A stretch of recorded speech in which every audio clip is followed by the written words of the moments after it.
क्या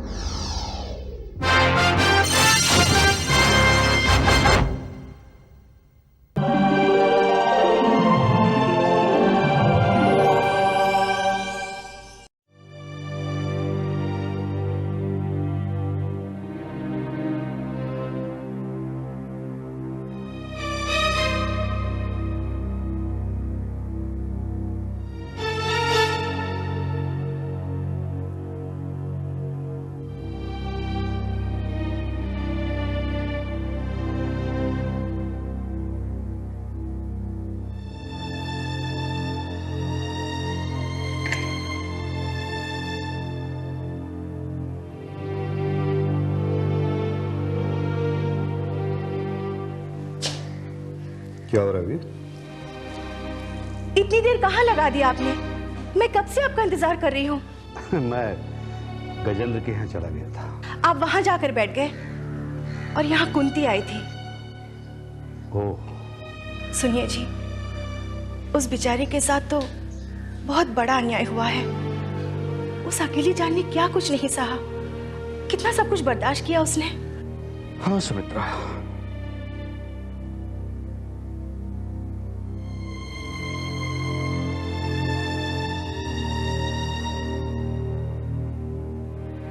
मैं सब कुछ सुन चुका हूं गजेंद्र के मुंह से।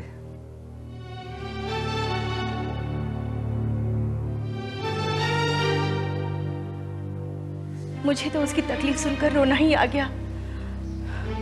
क्या क्या नहीं हुआ उस बेचारी के साथ, और किसी ने उसकी कोई मदद नहीं की। सुमित्रा, कोई कर भी क्या सकता था? क्यों? उसके अपने सारे खो गए थे क्या? गजेंद्र भाई साहब थे ना यहाँ, उन्हें संभाल लेना चाहिए था। लेकिन उन्होंने भी उसे घर से बाहर करके बेघर कर दिया। सुमित्रा, हम इसे उसकी तकदीर का खेल ही कह सकते हैं। इकलौती लड़की और उसकी ये हालत। अपने पेट में बच्चा लिए वो आश्रम में आ गई थी। शुक्र कीजिए उसने आत्महत्या नहीं की। मुझे लगता है वो अपने पिता से ज्यादा साहसी है। उसने अपने अंदर इतनी ताकत पैदा कर ली है कि वो किसी भी हालात का सामना करने के लिए तैयार है। लेकिन है तो वो बच्ची ही। क्या ये उम्र है उसे इतना सब कुछ बर्दाश्त करने की, दुख सहने की? लेकिन सुमित्रा, इस सब के बाद ना वो टूटी है ना वो हारी है। लेकिन मजबूर तो हो गई। इस पूरी दुनिया में वो अकेली हो गई। जिस बच्चे के लिए जीना चाहा वो भी पास में नहीं रहा। सुमित्रा, मुझे यही बात तो समझ में नहीं आ रही कि कुंती अपने बेटे कर्ण को गोद देने को तैयार कैसे हो गई? वो कभी तैयार नहीं थी। अरे उसे तो गोद देने वाले दिन सरला जी ने आश्रम से हटा दिया था। क्या? हाँ, सरला जी ने खुद मुझे ये बात बताई। जिस दिन गोद दिया जाना था उसी दिन करण का पिता नागपुर में शादी कर रहा था। सरला जी ने कुंती को शादी रोकने के लिए उसे नागपुर भेज दिया। लेकिन नागपुर पहुंचकर उसे ना करण का पिता मिला और ना ही आश्रम वापस लौटने पर करण। ये तो कुंती के साथ बहुत बुरा हुआ है। हाँ,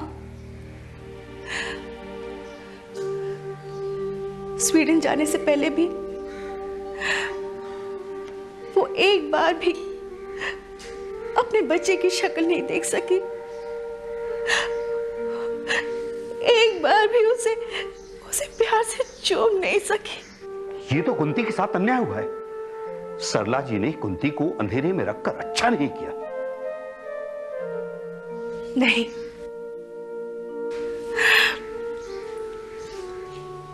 इतना सब कुछ होने के बाद भी मेरा तो ये मानना है कि सरला जी ने जो कुछ भी किया सही किया।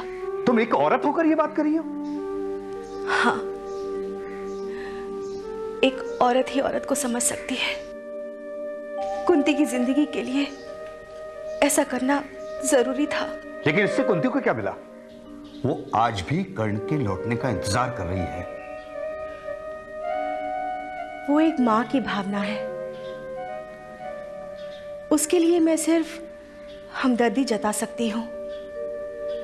लेकिन जहां तक सवाल है गोद दिए जाने का, अगर आज उसके पास करण होता तो वो उसे कौन सी जिंदगी दे पाती।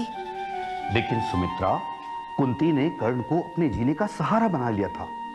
तुम्हें याद है ना, जब हम अपने बेटे की शादी के लिए आए थे तो कुंती ने क्या कहा था? उसने कहा था कि अब वो मां बन चुकी है और एक मां को शादी करना शोभा नहीं देता। लेकिन एक कुंवारी मां का दाग लिए वो जी भी तो नहीं सकती थी। उस दाग को हमेशा के लिए मिटाने में सरला जी ने भलाई समझी। लेकिन सरला जी को ये बात कुंती को समझानी चाहिए थी। उनका तो ये कहना है कि वो समझा समझा कर हार चुकी है। कुंती तो बस करण का ही नाम लेती रहती है। उसे इस बात का अंदाजा नहीं है कि एक बेटे के लिए बाप का नाम कितना जरूरी है।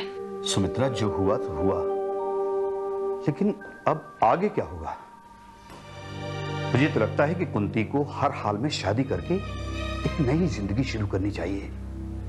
ऐसे में कौन करेगा उससे शादी? हम किसी लड़के को कैसे तैयार कर सकते हैं? सुमित्रा, गजेंद्र ने बताया था मुझे, एक लड़का है जो कुंती को पसंद करता है। उसने खुद आगे बढ़कर शादी का प्रस्ताव रखा है। तो फिर मुश्किल क्या है? मुश्किल ये है, उस रिश्ते के लिए किसी को जाकर लड़के के घर वालों से बातचीत करनी पड़ेगी। गजेंद्र भाई साहब जाकर बात क्यों नहीं करते? उन्हें जाना चाहिए। मैंने समझाया था उसे, पर वो कहता है कि क्या मुंह लेकर जाऊं मैं बात करने। अगर ऐसे ही सोचते रहे तो कहीं ये रिश्ता भी हाथ से न निकल जाए। सुनिए, इस रिश्ते के लिए हमें भी पूरी कोशिश करनी चाहिए।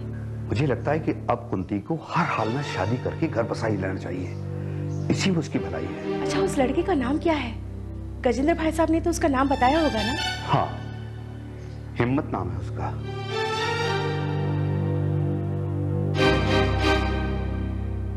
हिम्मत।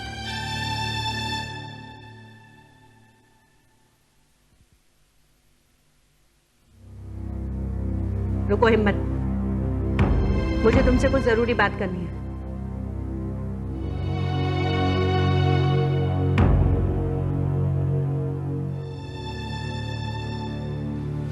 जी भाभी बोलिए। मैंने तुम्हारे लिए रिश्ते की बात चलाई है। रिश्ते की बात चलाई है? भाभी, ये जानते हुए कि मेरा फैसला कुछ और है। तुम्हारे फैसले के लिए मैं अपनी इज्जत पर धब्बा नहीं लगा सकती। आप कहना क्या चाहती हैं? यही कि जो मैं करूंगी वो तुम्हें मानना होगा।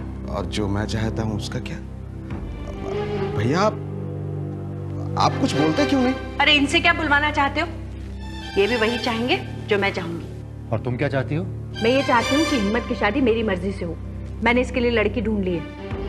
अच्छा, तुम अपने मायके गई थी या हिम्मत के लिए लड़की ढूंढने के लिए गई थी? तुम्हें चिंता नहीं है इसकी शादी की तो क्या हुआ, मुझे तो है ना।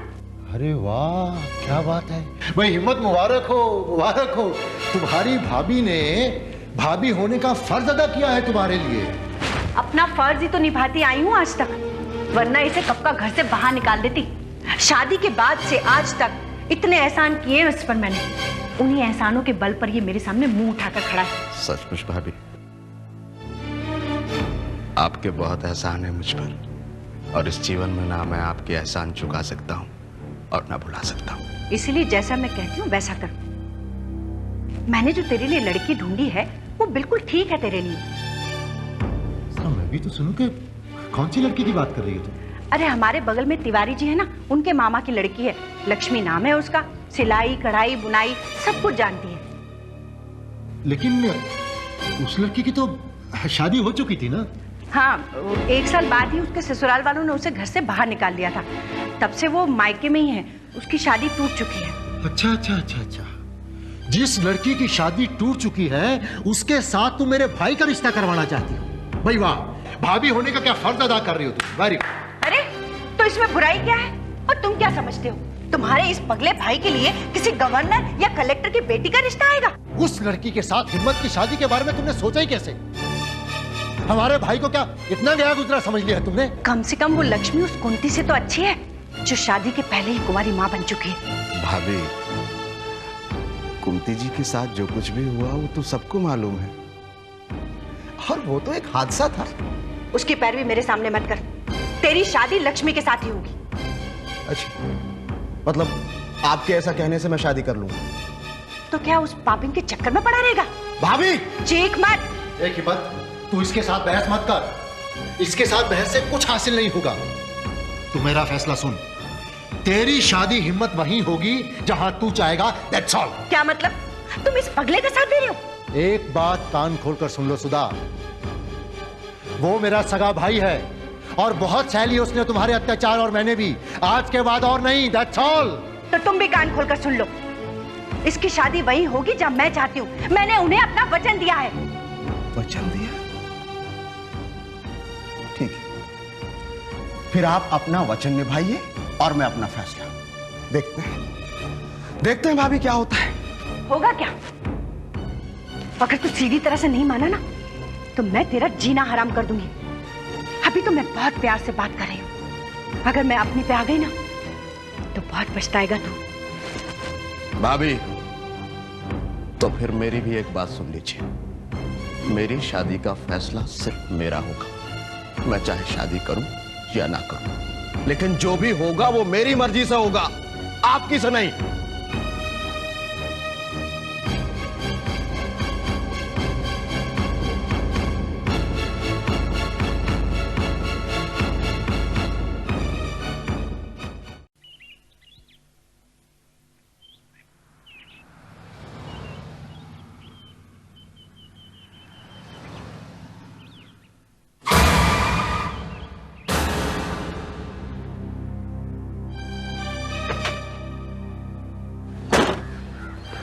चोट तो नहीं लगी तुम्हें? अरे नहीं सर, माफ करना, वो जरा गलती हो गई।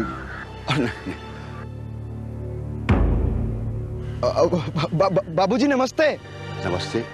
बाबूजी, आपने हमें पहचाना? खैर, आप पहचानेंगे भी कैसे, मैं आपसे दोबारा मिला ही नहीं। बाबूजी, मैं वो सरला दीदी के आश्रम में हिम्मत। हाँ, पहचानता हूँ मैं तुम्हें। कहाँ जा रहे हो? बस यूं ही अपनी धुन में चला जा रहा था।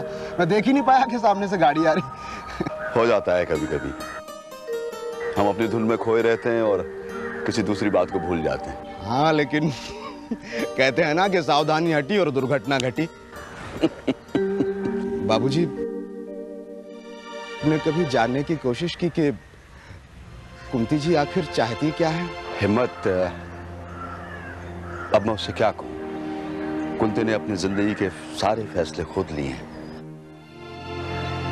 मैं एक बाप होकर उसके साथ कोई जबरदस्ती नहीं कर सकता। हाँ बाबूजी, लेकिन एक बात मैं आपसे दावे के साथ कह सकता हूँ कि एक दिन आपको कुंती जी के पिता होने का गर्व होगा। वो सचमुच बहुत विलक्षण है। मैं कहता हूँ कि वो तो शक्ति का साक्षात रूप है। इसलिए तो वो अपनी जिंदगी में किसी को शामिल नहीं करना चाहती हिम्मत।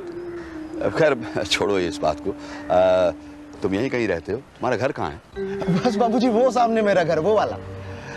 आइए ना, चलिए।